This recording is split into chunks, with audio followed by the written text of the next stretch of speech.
The following podcast is a presentation of Project Entertainment Network.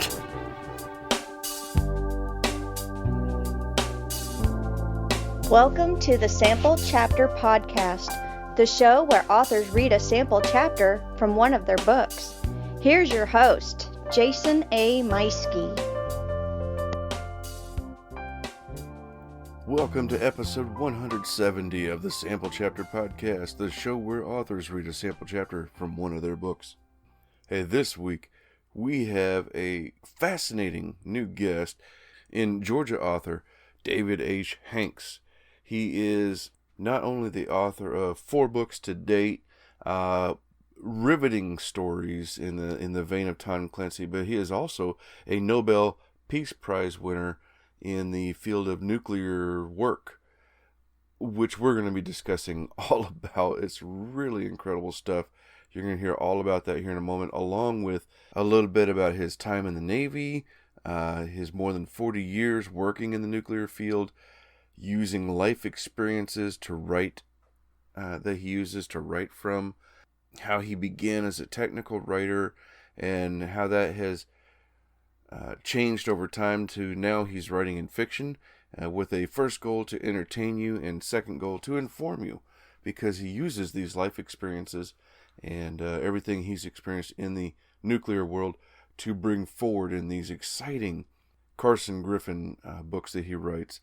And let me tell you, this sample chapter you're going to hear today is definitely exciting. It's got some espionage, some intrigue, some a little bit of action, lots of fun stuff going on, lots of really exciting things going on in just a very short chapter in the book. So you're gonna love it, and it's all coming up here in just a few minutes. So stay tuned for that.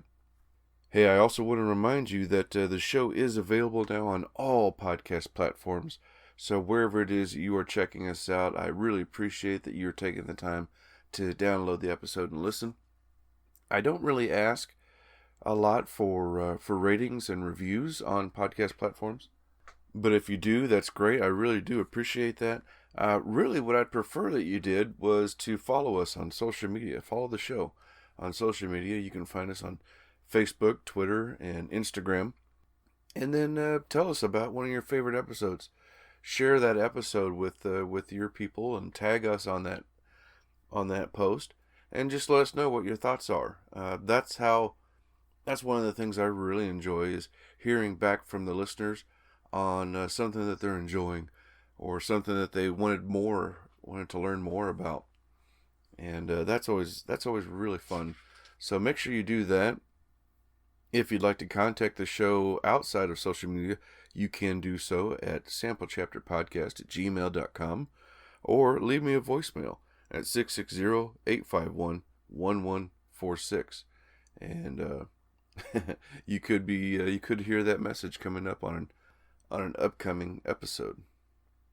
All right, so I do want to get us on over to our episode, the interview with David H. Hanks, here real quick. But first, I want to thank our sponsors, starting with Scrivener, my favorite writing software. And just so you know, Scrivener 3 is now available.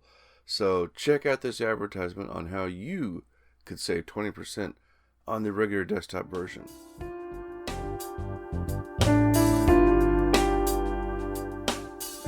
Jason here.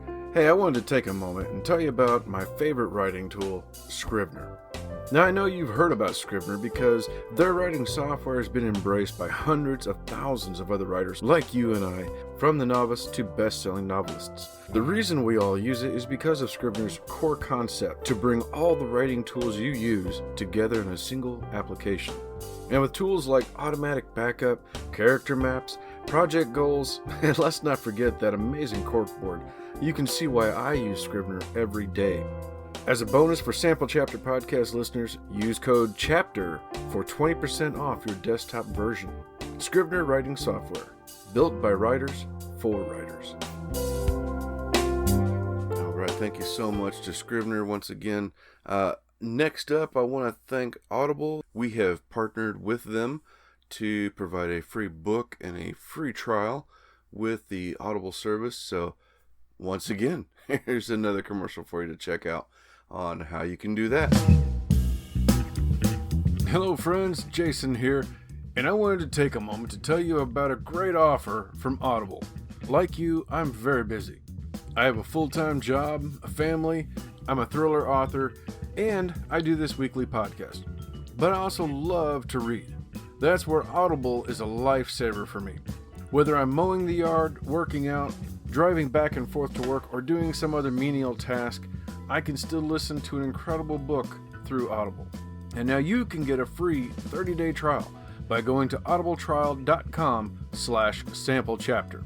By doing that, you'll not only have that 30-day trial, you'll also gain access to guided wellness programs, theatrical performances, A-list comedy, exclusive Audible originals, and even podcasts like the Sample Chapter podcast.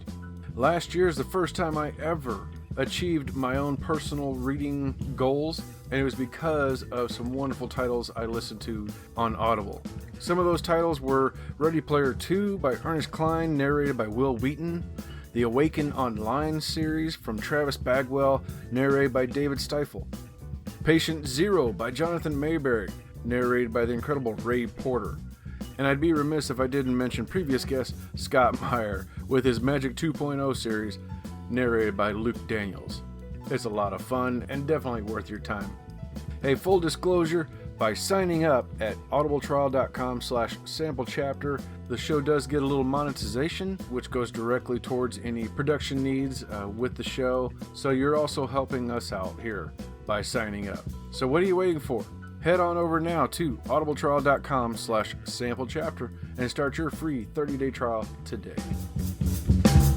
And once again, I want to thank Audible for partnering with us and providing such a great service to our listeners. And like I said in the commercial, it's a service that I use and it's one that I really enjoy. So check that out, everybody. Click the link in the show notes and hop on over and grab yourself a free book and a trial on Audible. I also want to thank my podcast friends, starting with Pop Goes the Culture Network, home to about a dozen other shows, all of them pop culture related, and anything in that pop culture genre that you have an interest for, you're going to find it there. So click that link in the show notes for Pop Goes the Culture and check out everything they have to offer. Last but not least, I want to thank Project Entertainment Network, home to about 35 other shows of an extremely wide variety.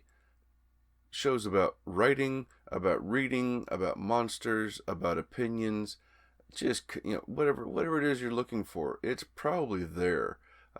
Baseball. Like I said, it goes on and on and on. Check out this advertisement for one of those amazing shows, and then click the link in the show notes for more.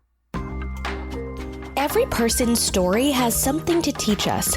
How others view life, how obstacles are overcome, how joy is felt, how fears are faced, how love is expressed. The Matters of Faith podcast explores individual stories of people's lives and how faith plays a part. It may not be your story, but it may help shape yours.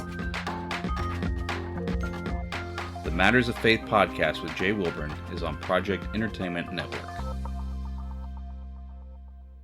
All right, there you have it. Another incredible show from Project Entertainment Network, and another one of those networks I'm very happy to be a part of.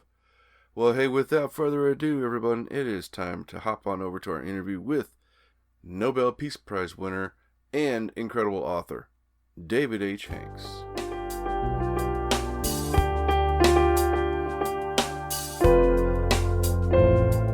Hello, my friends. Welcome back to another exciting episode of the Sample Chapter podcast. This week, I am speaking with Augusta, Georgia author David H. Hanks. David was counseled by his mother early in life, which helped guide him to a successful life as a nuclear engineer and senior reactor operator at one of the largest reactors built in the world. His experience led to further advancement, eventually an appointment by the Director General of the International Atomic Energy Agency. His dedicated work and experience not only informs his writing that we get to enjoy today, but also earned him the Nobel Peace Prize. Welcome to the show, David H. Hanks. Hello, Jason. Thank you for inviting me to the Sample Chapter podcast. The pleasure is all mine. This is quite the thrill for me. I just love getting these emails and hearing about authors, that I've been asked about, people asking, hey, would you like to talk to this person? And of course, I saw this. First thing I do is I check out the books. I'm like, oh, this sounds exciting. And then I see, oh, Nobel Peace Prize. Oh my gosh, I've never had a Nobel Peace Prize winner on the show. It's like, yeah, it was like a no-brainer. It's like, come on the show. So this is exciting for me. Yes, I was, as you mentioned, I was working for the International Atomic Energy Agency as a inspector, traveling all over, mostly European theater, from 2002 to 2009.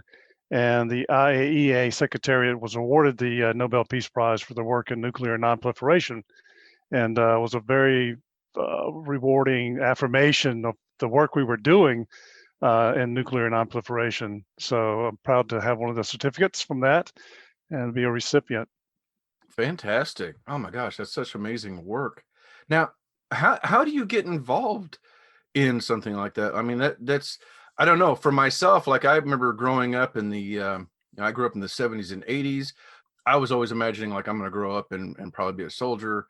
I never expected to one day be an author. And how do you go into working in nuclear energy? Yeah, it was an interesting career path. I've been in nuclear energy, nuclear power, and nonproliferation for about 43 years.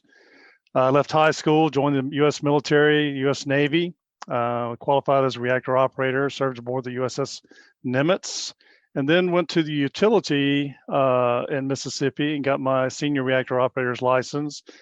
For 25 years there, I operated nuclear reactors. And then after 9/11, like a lot of people, I thought about using my background and knowledge to do something more on the non-proliferation side of the world, of the nuclear world, I guess is the way to put it. And so I applied for the International Atomic Energy Agency, and I was awarded a post by the Director General in 2002. And then when I left the IAEA in 2009, I worked for the Savannah River National Lab for a couple of years, and then the federal government picked me up, and I began to work for the Nuclear Regulatory Commission. I've been at the Nuclear Regulatory Commission now since 2011, which is almost 10 years. It's 10 years, and I work as an international safeguards analyst for the nuclear nonproliferation world. And that led me to writing books over the course of my career. It was a nice jump for me to be able to relax and sit back, and as I was learning the nonproliferation world of nuclear power, to take some of the experiences I had in inspecting throughout Europe to parlay those into a thriller series. And that thriller series is based on a lot of my travels in Europe and around the world, and include a lot of the places that I've been to. So they helped me to describe, some of these scenes in a lot more detail than normal. So I was able to do that. Of course, from my background in nuclear energy, I put a lot of that into the terrorist plots, as you'll read in the series. It's a 3-book series, as you mentioned. Power and Ore.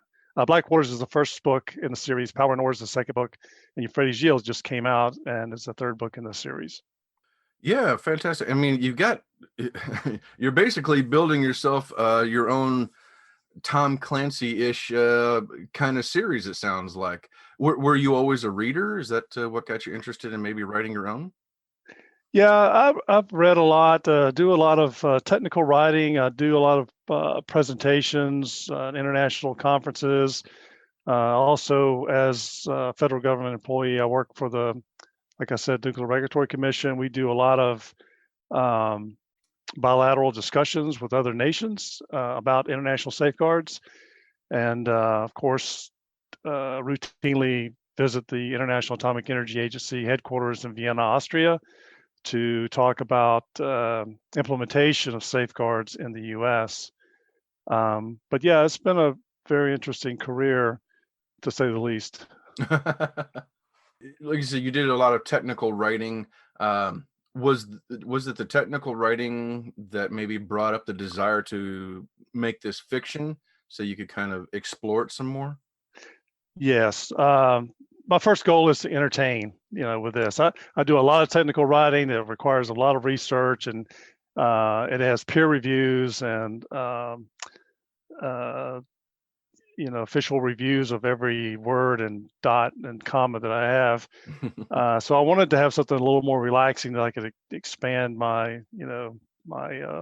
creativity, I guess, Hmm. in writing this thriller series. So I began writing it. Actually, what got me into writing was my first book called The Disappearance, which described a lot of my life early on. My mother disappeared when I was 13 years old. And her remains were not found for 8 years. So for 8 years there, we didn't know what had happened to her. And during that time, I, tried to, you know, being 13 years old, start just jotting down things. And over the years, I had accumulated a huge manuscript that I thought maybe a book one day, and uh, would be a chance for me to show my children, my grandchildren, what my mother was really like. It was an attribute to my mother, basically. Hmm. And of course, when we won the Nobel Peace Prize in 2005, my wife said, you need to finish that book.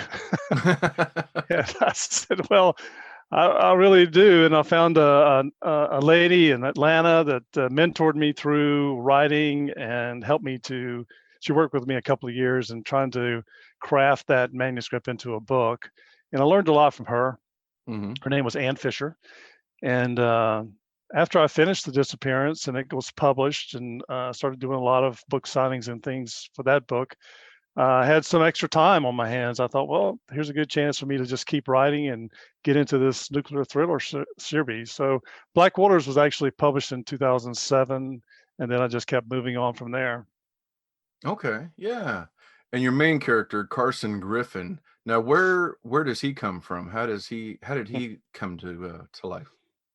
Good question. Actually, the name is my mother's maiden name, Griffin, Oh. and Carson is my grandson's first name. So I said, here's a good chance to put my grandchildren into a book. So all of my children and grandchildren are documented in my books as one character or place or time or another. So that was how the name came about. It was just a accumulation of those two people, my mother and my grandson. I have 5 grandchildren now. Oh, Um, wow. yeah, it's and 3 children. So we have a big family and big reunions on Christmas. But yeah, the basis behind the character is really rooted in my time at the International Atomic Energy Agency, Hmm. and he is in a fictitious organization I call the International Nuclear Weapons Association, or agency. Sorry, International Nuclear Weapons Agency, INWA. And it's very similar in the beginning to the IAEA, and it's a United Nations organization, and it kind of grows from there. But it's rooted in some basic inspection things that we did back when I was at the agency.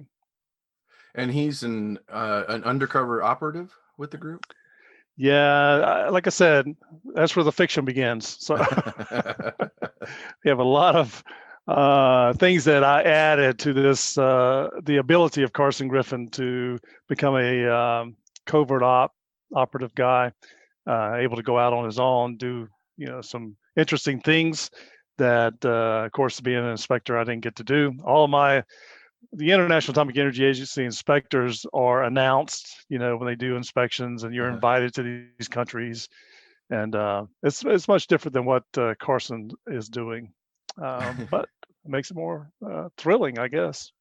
I can imagine so. I imagine so. And I would think that having a character like this based in the reality that was your life beforehand, it's probably a little freeing to expand on whatever creativity or maybe fleeting thoughts that went through your mind at times, like, oh, somebody just turned this knob, man, what might happen. I can just imagine that kind of creative juices coming through your mind, writing these stories. Did you have anything like that happen to you? Sure. As a senior reactor operator and reactor operator for 25 years, we had a lot of very interesting and abnormal things happen, on the reactor side that, had we not had mitigating circumstances that we were able to control these events, say the terrorists took over the control room, for example, and stopped us from mitigating this accident from, exploding into something that would spread radiation and contamination, for miles, as happened in, Chernobyl, then it would make a very interesting story, to a lot of people. It's got a lot of technical stuff in it. It's not all technical, but it does have enough technical stuff to keep, people that are on the technical side of life interested. Of course, the love story is in there too, as well, and his personal life is intertwined with his work. And it just was one of those things that I thought that, this might be interesting if I went into this direction with this particular terrorist attack. And from there, it just kind of grew into the story. So, and you have 3 books in this series so far. This is the Carson Griffin series. Black Waters, that we'll hear from today, the book that kicked it all off. Power and Ore came out about 2 years ago, and then most recently, Euphrates Yield. This is really great. How long do you plan on taking this, or is the series over with book 3? Well, I'm taking a little break after the third one, so I'm not sure if I'll pick it up again. I'm going to retire hopefully next year, so hopefully I'll do more writing. Yeah, it's been at this point always my writing has happened after work or on the weekends. So hopefully I'll have more time to do that. So I may do that, expand it a little more. But most of these books I wanted to mention too are rooted in a real event. For example, Euphrates Yield. I don't know if you remember, there was a clandestine reactor that was being built in Syria that was bombed by Mossad, the Israelis, back in 2005-07 timeframe. Okay. And Power and Ore is based on a real natural occurring uranium mine that actually became a reactor. Well, there was enough concentration of uranium for that reactor to take place. And so each book is rooted in some real life event that has occurred. And then from there, I make the story and weave our Carson Griffin as hero through the story. Okay. All right. So there's a very good chance that we're going to be seeing more of Carson Griffin going forward, then, it sounds like. I would say about a 90% chance. Any chance, for me personally, something I would be interested in, and I have not to put you under the gun here or anything. I was in Tokyo in 2011 during the earthquake, so that's my closest experience with anything nuclear. Which you go outside the house and the first thing you do is check the Weather Channel. Which way are the winds blowing today, and is that going to affect us or not? Any thoughts of going to Japan with Carson? Good question. Yes, probably or most likely. I have visited Japan now that I've been working for the Nuclear Regulatory Commission several times in Tokyo and around the area. The Fukushima accident and the 3 damaged reactors there are very good basis for a thriller, I think. Yeah. It's still an ongoing recovery. It's going to be many, many years. But the good thing about Fukushima was that there was very little or no release of contaminants, unlike Chernobyl, where the roof blew off and the reactor exploded. The cores of the Fukushima reactors melted down and it was contained in the containment. So there's a lot of water being exchanged and removal of contaminants, but nothing like the explosion in Chernobyl. Oh my gosh. Do you have any lessons that you're hoping to teach anybody or teach readers as they go through each book? Yeah, I believe that, like I said earlier, my primary goal is to entertain. My secondary goal is to inform or teach. So I do a lot of research on these different technology or part aspects of the nuclear engineering technology, and places and people and things and background on these terrorist groups. Actually, this JTS, the Jihad terrorist symbol, is rooted into a Turkish terrorist group that was trying to take over and re-establish the Ottoman Empire back in the late 1800s, 1900s. And this Turkish group, it failed, of course, but some of the names and the people I pulled into my books were actually in the news at one point or another. And I use those characters in, of course, Eastern Europe, and then I went over to Turkey and Syria and Georgia, the country of Georgia, and took those characters and their splinters from the main terrorist group, and just the story evolves throughout the 3-book series based on that. Okay. I know you're basing a lot of this based on your experiences throughout. How much? Let me see how to word this question here. I just came up with it. In your experience when you were working with it, and I mean you're still working with it, how often do you think fiction plays a part in preparation when it comes to guarding nuclear reactors and such, or is that ever something that comes up? It's like, yeah, I saw this movie and it's pretty outlandish, but it got us thinking, what if we took these steps to ensure something like that didn't happen? I'm not sure if that question is making any sense or not.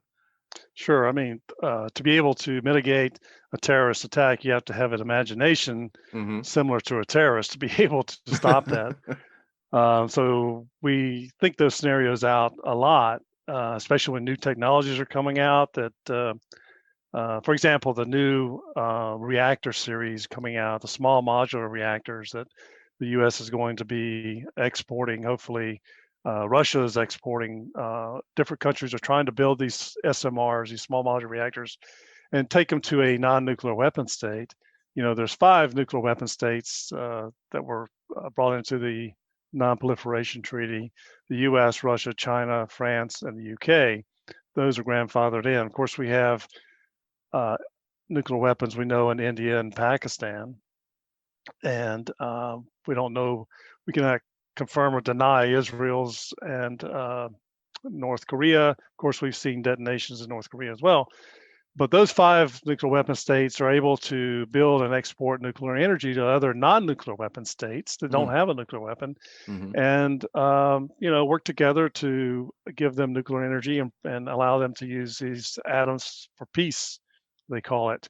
And this peaceful use of nuclear energy to make electricity helps provide their economy the backing they need to grow.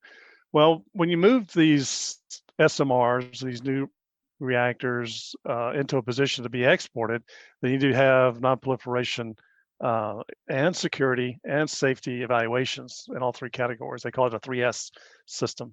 And to come up with the best scenarios, you got to have the best imagination. So you try to think like some infiltrating force that would be coming in, and how you would stop that force from getting into the power plant and doing damage. So yeah, fiction is part of the scenario to stop the threat of terrorism.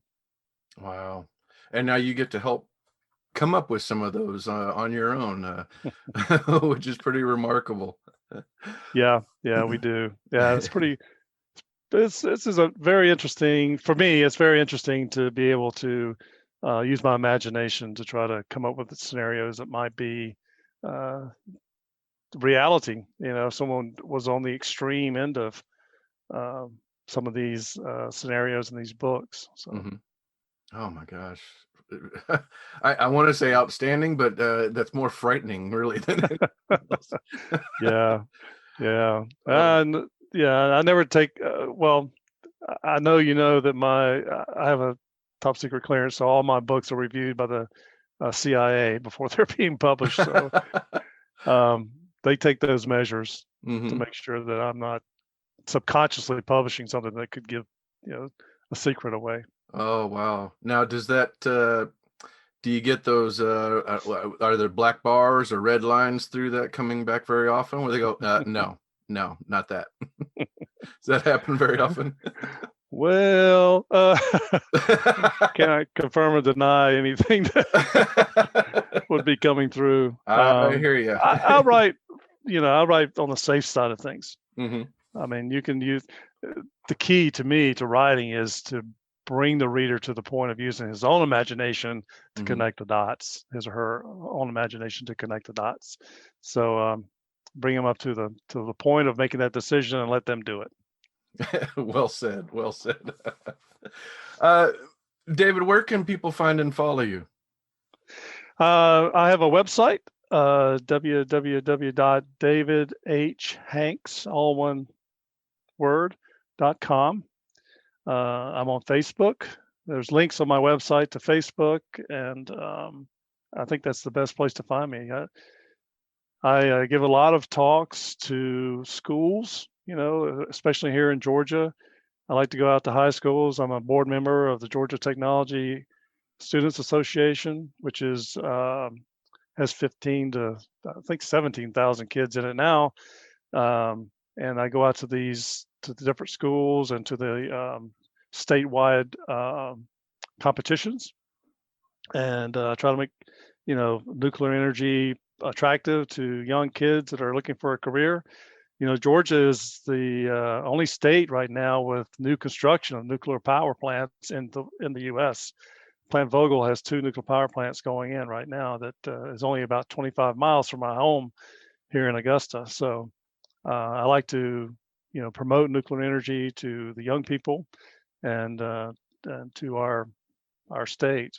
Yeah, and I guess to add to that, that's something I have learned is that it's true that that's one of the safest forms of energy that we have, in spite of its incredible power of what it could do in the wrong hands, but it's also the safest thing. Is that correct? I believe it is. The nuclear energy is, like you said, very powerful, the most powerful machine we've built, I guess. I guess the space shuttles are pretty powerful, but nuclear reactor, that can generate 3,865 megawatts of power is a very powerful machine. It can produce enough electricity to power, several states of the United States. But yeah, I think that being a leader in nuclear energy, the U.S. has about 100 nuclear power plants across the nation, 3 fuel fabrication plants, 1 uranium enrichment plant, research reactors in several universities and institutions around the country, and many Department of Energy laboratories that do research and promotions of these new technologies in nuclear energy. So it is a safe industry. We've had, the Chernobyl accident, the Fukushima accident, 3 Mile Island, of course. But compared to the amount of energy that's been produced, it's very safe. Fantastic.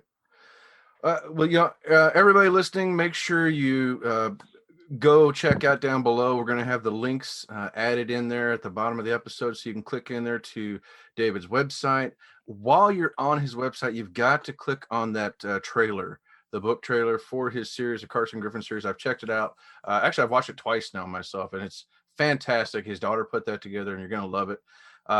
Check out all the entire series of Carson Griffin, Black Waters, Power and Ore, and then of course the most recent one, Euphrates Yield. And and then don't forget to go back and check out his first book, The Disappearance, which seems very endearing and seems like a lovely book itself.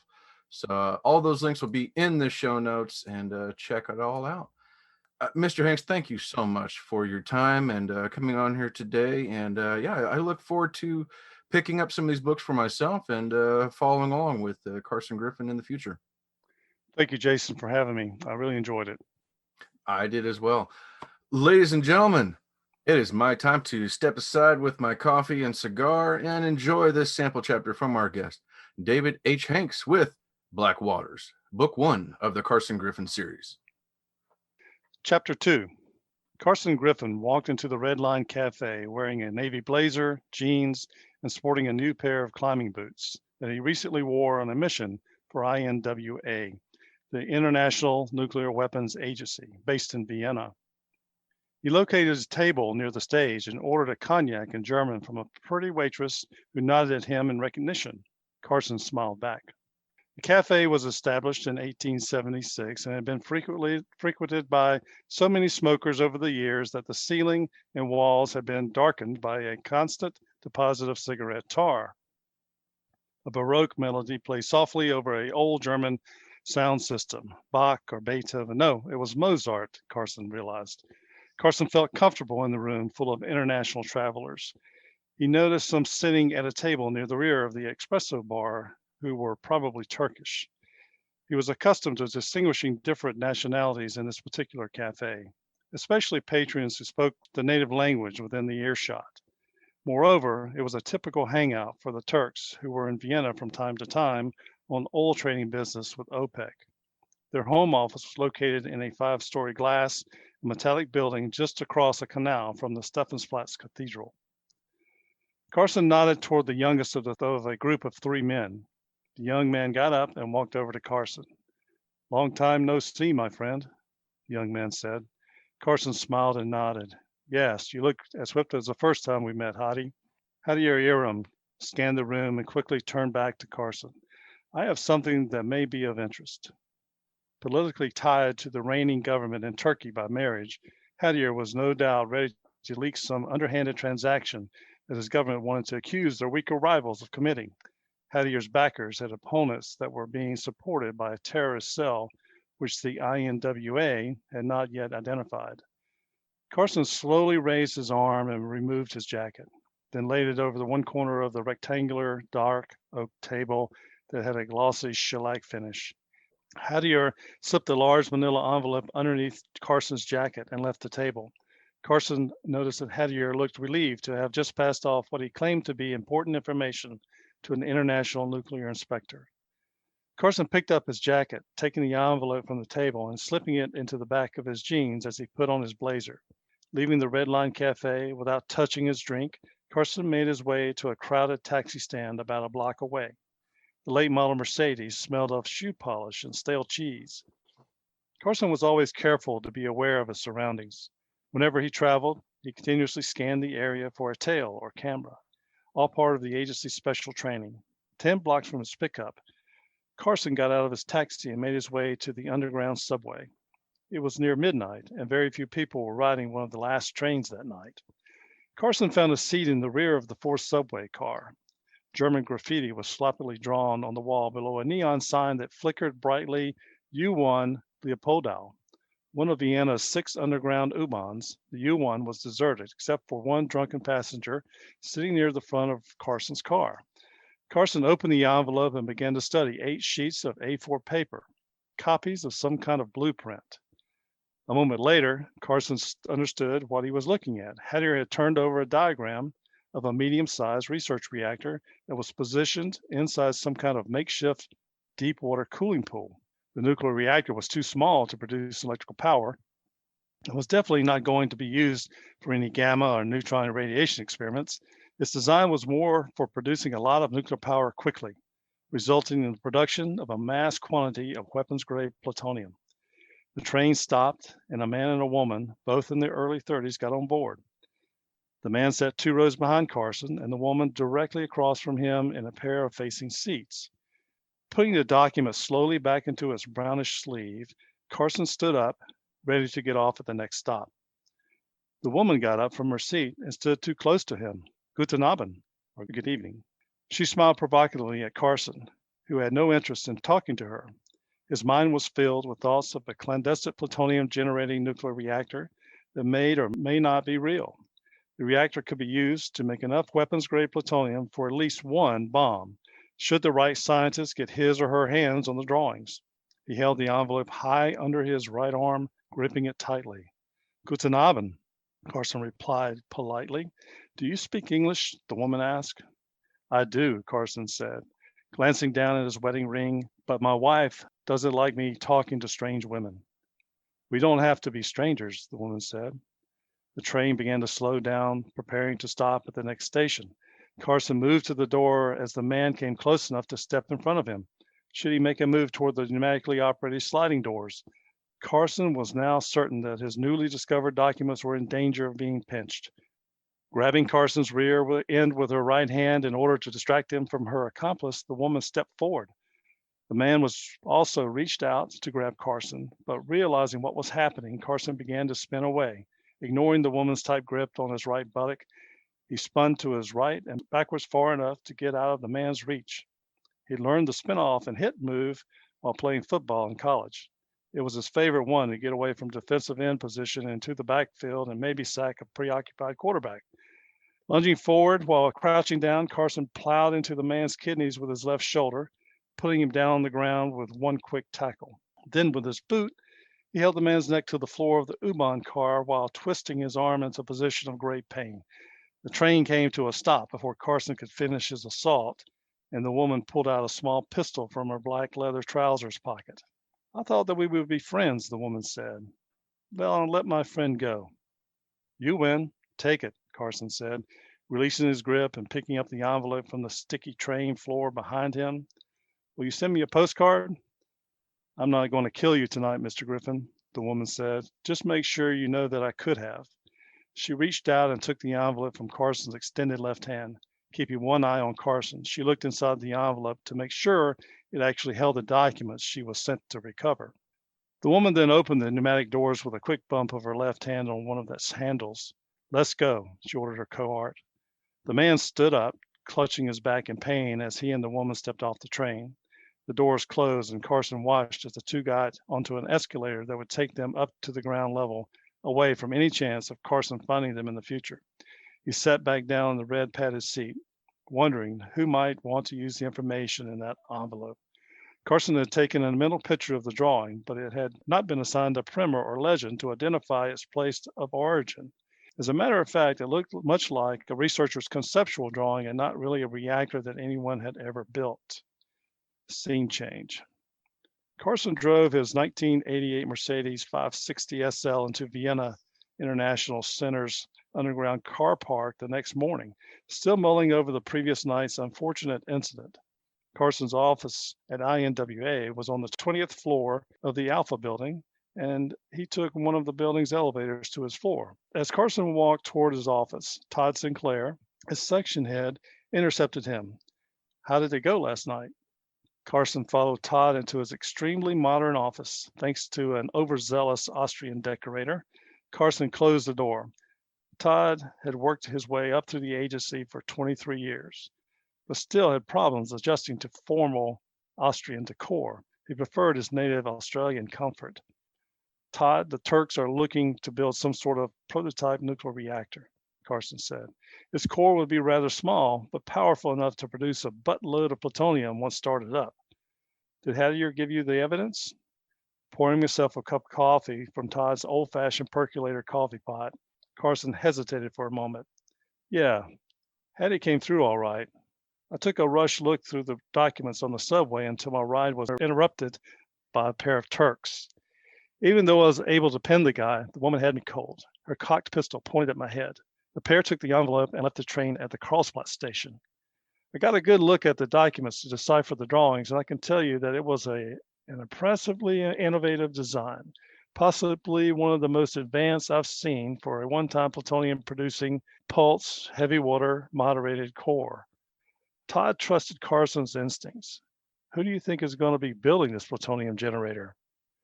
I'm not sure, Carson said. I believe it was a modified design of one of the Yugoslavian research reactors, one that Tito's scientists wanted to build before he pulled the rug out from under their funding. We can't bring your suspicions to the United Nations Security Council without validation. They're going to want hard evidence, Todd said. I want you to retrace your steps and see if you can find something more on this reactor design that we can use to establish what these guys are up to. I'll see what I can do. Carson took a last cup of coffee, threw the paper cup in a wastebasket, and turned to leave. Say hello to Christy for me, Todd said. Will do, thanks. Carson left Todd's office, wondering in what part of the world he would have to look to find more information on the reactor design in Hattier's stolen documents. His controlling circuit seemed to be very similar to a research reactor he had seen at an inspection just outside of Ljubljana, Slovenia. But it was not really the same. The differences were readily apparent to someone who had operated reactors for many years, as Carson had done before joining INWA. Walking down the corridor and into one of 8 elevators to the agency's enormous library, Carson settled down to begin his research. If he could find something similar, he would give him at least one possible lead. At 6 o'clock, he called Christy to tell her that he'd have to stay late to finish some important work. The evening turned to night, and before Carson finished reading his last theoretical nuclear reactor design, the summer sun broke through over the mountains east of the Vienna International Center. Driving along Siemringerstrasse that morning to his home on the outskirts of Vienna to grab a shower, shave, and change his clothes, Carson knew he wasn't any closer to finding out where the reactor design had originated. He needed to find Hattier and question him, but that was virtually impossible. His informant had many retreats to hide in besides the Red Line Cafe. The trail turned very cold over the next few weeks. Then came even worse news. Carson saw on a Romanian news magazine website that Hattier had been killed in a horrific car accident near the Black Sea. But the truth about his death was that an order of assassination by the Turkish underground had been put out. Sharif had learned that there had been leaks to the agency by one of the opposition party informants and was given Hattier's name as one of the 4 possibilities. All were proficiently killed by a man Sharif called the Hunter. And that was David H. Hanks reading a sample chapter from Book 1 of the Carson Griffin series, Black Waters. Like I said, that was a lot of intrigue, some espionage going on, a little bit of action, and definitely raises some questions that makes me want to go back and pick up the book myself. If that's got you intrigued as well, then click that link in the show notes for that book and more from David, as well as where to find and follow him. You can also find all of our sponsors and podcast friends down there in the show notes as well. And don't forget to hit that subscribe button so you don't miss out next week when I am back with S.A. Lelchuk. That's coming up next week. So till then, everyone, take care, and I'll see you then. This has been a presentation of the Project Entertainment Network.